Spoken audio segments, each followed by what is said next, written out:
अनुराधा वैदिक एस्ट्रोलॉजी में आप सबका अभिनंदन। आज हम बात करेंगे ऐसे कौन सी टाइम पीरियड है जब कोई ग्रह प्रॉस्पर नहीं करता, उसके जो कारक है वो सही रिजल्ट्स नहीं देते। क्योंकि टाइमिंग ऑफ इवेंट्स एक बहुत बड़ा क्षेत्र है एस्ट्रोलॉजी का। केवल वही क्षेत्र नहीं है, लेकिन टाइमिंग ऑफ इवेंट्स इम्पॉर्टेंट है, क्योंकि हमें मालूम होना चाहिए कि हमारे जीवन में कौन सा अच्छा समय आने वाला है, कौन सा प्रतिकूल समय आने वाला है, ताकि हम उस हिसाब से अपने जीवन की जो मेजर डिसीजंस है वो ले सके और कहीं प्रॉब्लम में आने से जहाँ तक हो सके, संभव हो सके, बच सके। तो चलिए शुरू करते हैं। लेकिन शुरू करने से पहले आप सबका धन्यवाद कि आपने हमारे YouTube और Spotify चैनल्स को लाइक, शेयर, सब्सक्राइब किया। आपने वहाँ अपने सजेशंस, आपने वहाँ अपने कमेंट्स लिखे, और यदि आपने हमें लाइक, शेयर, सब्सक्राइब नहीं किया है तो याद से करें और अपने कमेंट्स और सजेशंस भी लिखना न भूलें, ताकि हम आपके सजेशंस, कमेंट्स को भी आंसर कर सकें, और साथ ही आप बेल आइकन भी याद से दबाएं ताकि आपको अपडेट्स निरंतर मिलती रहे। तो जब व्यक्ति जीवन में प्लॉट कर रहा होता है कि भाई हमारा समय कौन सा अच्छा है, हमारा कौन सा समय हमारे लिए सुखदायी है, तो उसे ये नहीं भूलना चाहिए कि हम ये भी देख लें कि कौन सा समय खराब भी हो सकता है। जहाँ तक मैलेफिक प्लैनेट्स की बात है, तो जो क्रूर ग्रह हैं वो शुभ ग्रहों से ज़्यादा है, तो समय जो खराब हो सकता है वो उसकी जो मात्रा है वो कहीं ज़्यादा होती है, इसलिए उसे हमें ज़्यादा सचेत रहना चाहिए। एक, अब हम इसको कैसे देखेंगे? सबसे पहले आप देखिए कि जिस ग्रह की दशा चल रही है और जिस भाव के बारे में आप चिंतन कर रहे हैं, आपको घर बनाना है। लियो लग्न की आपकी कुंडली है, चतुर्थ भाव आपके लिए आया मंगल का। अब बुध की दशा चल रही है और आप चाह रहे हैं घर बना लें।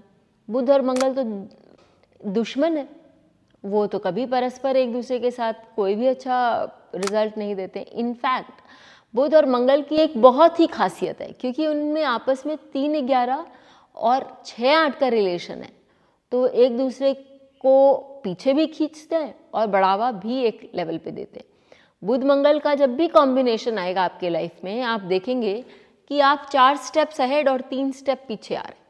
आपने घर बनाने के लिए ज़मीन खरीद ली, और बेसिकली आप देखिए कि ये इफेक्ट अंतरदशा में ज़्यादा आता है, क्योंकि दशा एक बहुत बड़ी पीरियड होती है। अंतरदशा एक छोटी सीमित पीरियड, प्रत्यंतर उससे भी छोटी, ज़्यादा स्ट्रॉन्ग रिजल्ट देती है। इसके लिए आपको अंतर और प्रत्यंतर इन पीरियड्स में ज़्यादा सजग रहना पड़ेगा।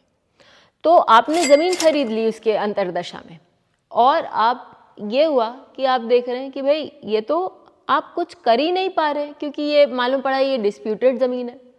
तो आप क्या करेंगे?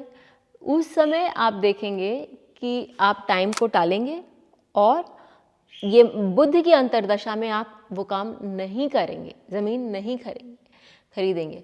उसके बाद जब आप वो समय टल जाएगा, तब आप आराम से ज़मीन खरीद लीजिए। फिर एक और मैं आपको सूत्र देती हूँ, और ये अष्टक वर्ग से है। अष्टक वर्ग में बिंदु आते हैं। यदि जिसको नहीं देखना आता है, वो जय हो रहा में बहुत आराम से आपको अष्टक वर्ग के पेज में बहुत आराम से आपको बिंदु समझ में आ जाएंगे, और कौन से ग्रह ने वहाँ कितने बिंदु दिए वो भी बहुत अच्छे से बताया जाता है। तो आपको यदि बिंदु बनाना नहीं आता है, तो भी आप SAV, PAV ये सब न भी बनाएं, BAV, आपको आराम से मालूम पड़ जाएगा कि कौन से ग्रह ने कितने बिंदु दिए। अब सपोजिंग हम शादी की बात करें, किसी के विवाह का अवसर आए, आप कन्या लग्न ले लीजिए। कन्या लग्न वालों के लिए गुरु जो है वो सप्तम भाव आता है आपका मीन राशि में। अब शुक्र की अंतरदशा चल रही है, तो हम बोलेंगे शुक्र तो विवाह का कारक है, ये तो विवाह दे देगा, और ये द्वितीय और नवम भाव का भी स्वामी है, नवम भाव विवाह से जोड़ भी रहा है, ये तो विवाह दे देगा। उस बच्चे का विवाह ही नहीं हो रहा है। जाके देखिए, यदि शुक्र मीन राशि के लिए ज़्यादा या अच्छे 1 या 2 ही अष्टक वर्ग पॉइंट्स दे रहा है, या एक भी पॉइंट नहीं दे रहा है, तो उस व्यक्ति का शुक्र की दशा में अंतरदशा, दशा बोलना गलत होगा, अंतर या प्रत्यंतर में विवाह होगा ही नहीं। इनफैक्ट यदि वो विवाह के लिए जा रहा है, और ये मेरा प्रैक्टिकल एक्सपीरियंस भी है कि यदि उस समय यदि वो विवाह के लिए जा रहा है तो हो सकता है कि वो जिसके साथ उसका एक रिलेशन है वो रिलेशन आगे बढ़े ही ना, और वो बोल दें कि भाई अभी नहीं, हम कुछ दिन बाद विवाह करें। तो you have to be very careful with these points also जब आप चार्ट रीडिंग कर रहे हैं। इसी तरह आप बहुत सारी ऐसी बातों पर किस तरह से हम विश्लेषण कर सकते हैं, सही सटीक विश्लेषण कर सकते हैं, ये हम जब देखने लगते हैं तो चार्ट एनालिसिस हमारा बहुत करेक्ट होने लगता है।